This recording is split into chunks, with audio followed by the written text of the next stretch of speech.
Evening to all of you. This is Narendra Kumar, and today I will be continuing my session of C programming as I have already been, started my sessions. So today is the fifth day and fifth session I'll be giving today. So those who are really understanding my stuff, whatever I'm explaining you, I would be happy if you really understand all these things. So इससे पहले कि आज हम और आगे बढ़े session 5 में एक बहुत इंपॉर्टेंट चीज़ जो शायद मुझे पहले बोलना चाहिए था, but still it's not very late, it's very perfect time, I can tell you. इससे पहले कि हम प्रोग्राम में और आगे बढ़े, आपको एक बात, बहुत ज़रूरी बात बता दूँ कि जब भी आप कंप्यूटर प्रोग्राम करते हैं तो दो बहुत इंपॉर्टेंट चीज़ आपको ज़रूरत होती है जानने की। पहला तो ये कि कंप्यूटर प्रोग्राम में एक होता है सिंटैक्स, जिसे आप तरीका कहते हैं, जिसे आप बहुत लेमैन की भाषा में ग्रामर कह सकते हैं किसी लैंग्वेज में। जैसे हम ह्यूमन बीइंग लैंग्वेज यूज़ करते हैं, Hindi, English, Urdu, Bangla, Oriya, whatever language, every language is having a grammar. तो हमारे कंप्यूटर प्रोग्रामिंग में भी, क्योंकि कंप्यूटर प्रोग्रामिंग लैंग्वेज होता है, हम लैंग्वेज को यूज़ करके कंप्यूटर प्रोग्राम करते हैं, तो हमारे कंप्यूटर प्रोग्राम्स में भी, या आप यूँ कहें प्रोग्रामिंग लैंग्वेज में, क्योंकि वहाँ भी ये टर्म यूज हुआ है लैंग्वेज, तो उस लैंग्वेज में भी एक ग्रामर है जिसको मैं अभी आपको सिंटैक्स बोल रहा था। सिंटैक्स मीन्स तरीका, ग्रामर या रूल आप कह सकते हैं। तो syntax is the rule regulation while writing the program. So any language you are writing program, and in fact we are talking about C programming. So चलिए C को concentrate करते हैं। C प्रोग्रामिंग करते समय आप बहुत जरूरी पहली बात ये जान के रखिए कि आपको एक ग्रामर, उसका एक रूल रेगुलेशन फॉलो करना होता है, जिसे हम सिंटैक्स भी कहते हैं, कि how to write the program, what are the things you have to properly used, otherwise your program won't be executed. अब ये काम कैसे होगा? How will you come to know what rules regulations are there? तो जैसे मैंने अपने पिछले सेशन में आपको कुछ एक दो बातें बताई थी कि स्कैनएफ या प्रिंटएफ फंक्शन का अपना एक सिंटैक्स होता है, तो दैट इज द रूल। अब कोई कहेगा कि स्कैनएफ फंक्शन या प्रिंटएफ फंक्शन में प्रिंटएफ के बाद या स्कैनएफ के बाद %d, %c, %s, मैंने आपको बताया था बहुत सारे फॉर्मेट स्पेसिफायर। तो these are nothing but some rules, you have to follow the rule. तो हर लैंग्वेज में एक रूल होता है, उसका अपना ग्रामर होता है, नंबर 1। नंबर 2, जिसको हम कहते हैं लॉजिक।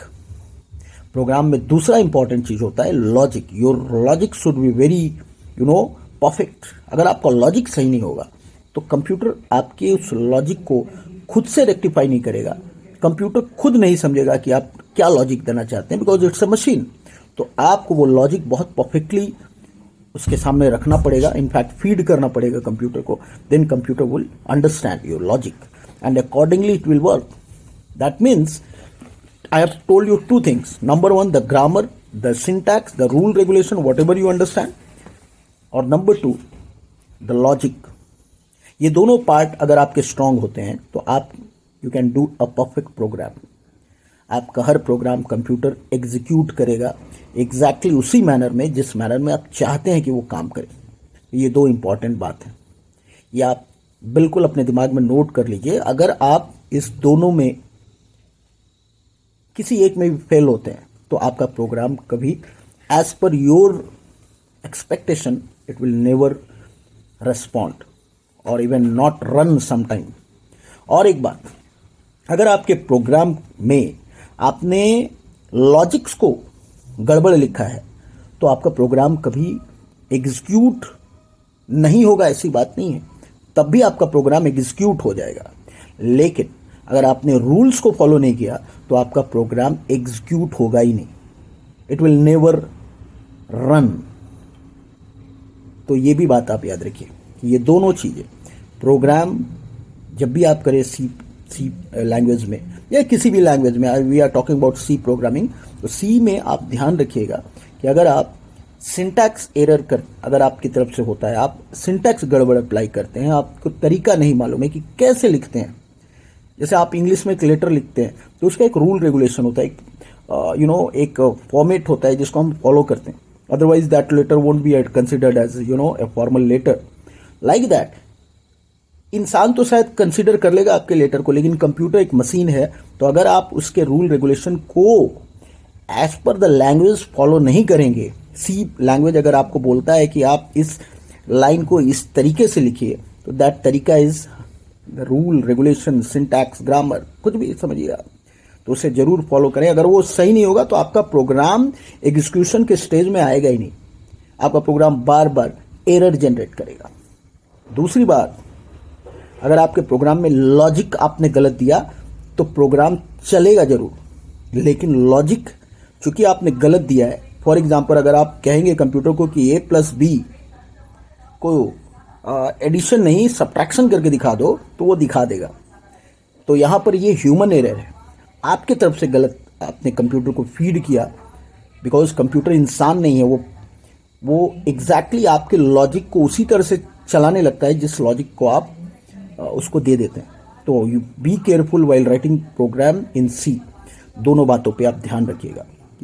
आपका सिंटैक्स सही होना चाहिए, नंबर 1, नंबर 2 आपके लॉजिक्स परफेक्ट होने चाहिए। हम लोग और बात करेंगे इस पे, चलिए आगे बढ़ते हैं। आज नाउ वी विल अंडरस्टैंड, हमने अभी तक समझा है सी प्रोग्रामिंग में स्कैनएफ प्रिंटएफ फंक्शन को। Eight the same time I must explain you, मैंने आपको पिछले दिन कहा था कि स्कैनएफ फंक्शन के थ्रू जब हम वैल्यू इनपुट करवाते हैं, कंप्यूटर जब आपसे वैल्यू लेता है प्रोग्राम के रन करने पर, कोई भी वैल्यू, जैसे किसी का नाम, address, phone number, age, salary, marks, whatever, these are the values the computer would ask you. और वो पूछेगा क्यों? क्योंकि आप चाहते हैं कि कंप्यूटर पूछे और वो वैल्यू एक्सेप्ट करे जब प्रोग्राम रन करता है। तो इसके लिए स्कैनएफ फंक्शन के बारे में मैंने बताया था कि scanf will be use for that. तो मैं अभी आपको ये कहना चाह रहा था कि मैंने उस दिन आपको ये भी बताया था कि स्कैनएफ फंक्शन को जब भी आप यूज करते हैं तो एक वेरिएबल लेने की जरूरत होती है। तो आज हम थोड़ा वेरिएबल पे बात करते हैं।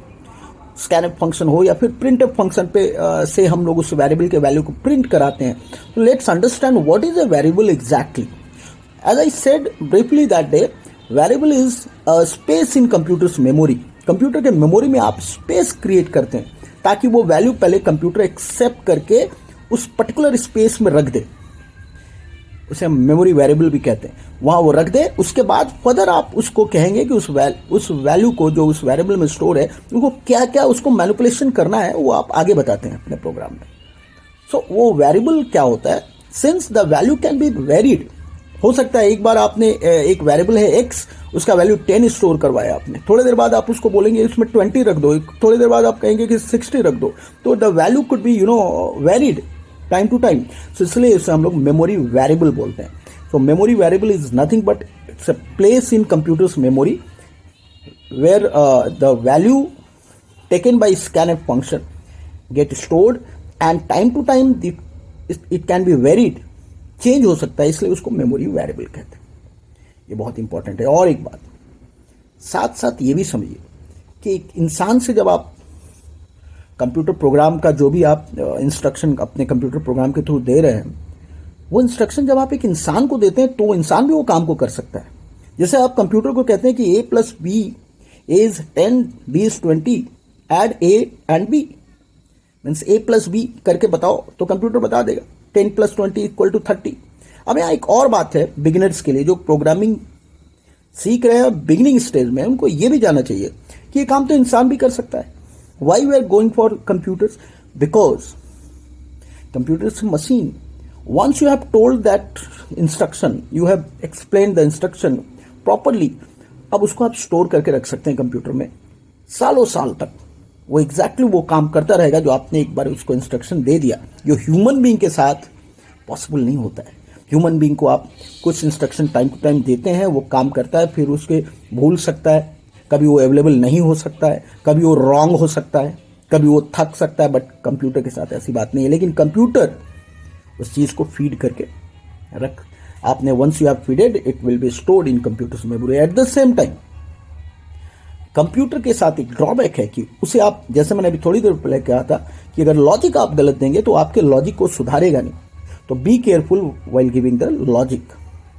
ओके, तो मैं ये कह रहा था कि आप कंप्यूटर प्रोग्राम, जैसे कि सी प्रोग्राम की बात अभी हम लोग कर रहे हैं, तो सी प्रोग्राम करते समय आप वेरिएबल को, I hope understood, you have understood what is a variable. So variable is nothing but the place where you store value. Scanf function के थ्रू उस वैल्यू को आप यूजर से लेते हैं, उसको उस प्लेस में स्टोर करवाते हैं। यहाँ अब आगे बढ़ते हैं कि ये जो वेरिएबल क्रिएट होता है ये अलग अलग टाइप के होते हैं, राइट। और एक बात, इंसान, ह्यूमन बीइंग जब ये काम करता है, जैसे मैंने अभी आपको एग्जांपल दिया, एडिशन कर दो, कंप्यूटर कर दिया, ये काम अगर कंप्यूटर कर सकता है तो इंसान भी कर सकता है। एक पढ़ा लिखा इंसान जरूर एडिशन, सब्ट्रैक्शन, मल्टीप्लिकेशन सब कर सकता है, लेकिन इंसान, जैसे मैंने आपको बता दिया रीजन क्या था, लेकिन एक बात और समझिए आप, इंसान बहुत टाइम में कंसिडर करता है आपकी बातों को। मान लीजिए आपने एडिशन का लॉजिक गलत बता दिया तो एक पढ़ा लिखा इंसान आपको बोल देगा, रेक्टिफाई कर देगा, सर आपने तो ये गलत लॉजिक दे दिया मुझे, but computer will never say that. So आपको केयरफुल रहना है कि लॉजिक लिखते समय आप एक एक छोटे छोटे लॉजिक्स को बहुत ध्यान से केयरफुली लिखेंगे, राइट, क्योंकि कंप्यूटर एक मशीन है। और एक बात, मेमोरी क्रिएट करना, जैसे मैं हम लोग बात करें वेरिएबल की, मेमोरी वेरिएबल की, तो वेरिएबल अगर आप क्रिएट करेंगे कंप्यूटर के मेमोरी में सी प्रोग्रामिंग के थ्रू और फिर उसमें वैल्यू स्टोर करवाएंगे, तो उसको क्रिएट करते समय उस वेरिएबल के टाइप्स आपको बताने पड़ते हैं। ह्यूमन बीइंग के साथ तो ऐसा नहीं है कि आप ह्यूमन बीइंग को कभी नहीं कहेंगे कि भाई ये 2 नंबर को ऐड करना है, अपने मेमोरी में जगह बना लो, उसमें इसको स्टोर कर लो वगैरह वगैरह, यू डोंट से। इंसान उतना खुद समझ जाता है, but computer is a machine, so you need to specify कि ये वेरिएबल बनाओ मेमोरी में। जब वेरिएबल बनाना होगा तब एक बहुत इंपॉर्टेंट बात आपको बताना होगा सी प्रोग्रामिंग में, वो होता है उस वेरिएबल का टाइप, कि उस वेरिएबल में किस तरह का वैल्यू स्टोर होगा। क्या वो नंबर है, क्या वो एक ऐसा नंबर है जिसे आप होल नंबर कहेंगे, क्या वो एक ऐसा नंबर है जिस नंबर को आप फ्लोट या फ्लोटिंग पॉइंट नंबर बोलेंगे, या आप कह सकते हैं बहुत सिंपल भाषा में number with decimal values.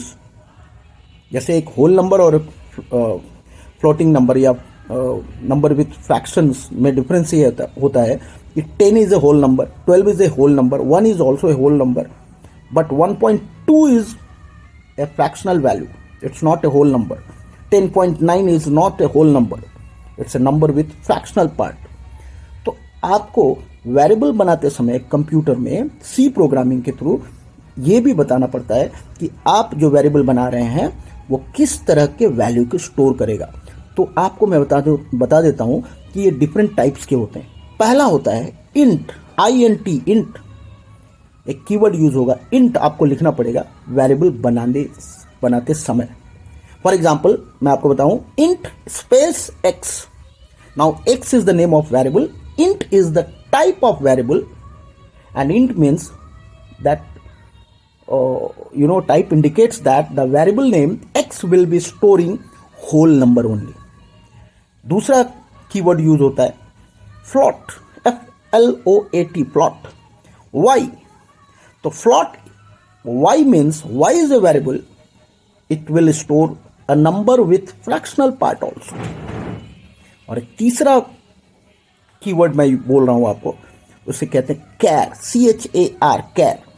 Suppose char C.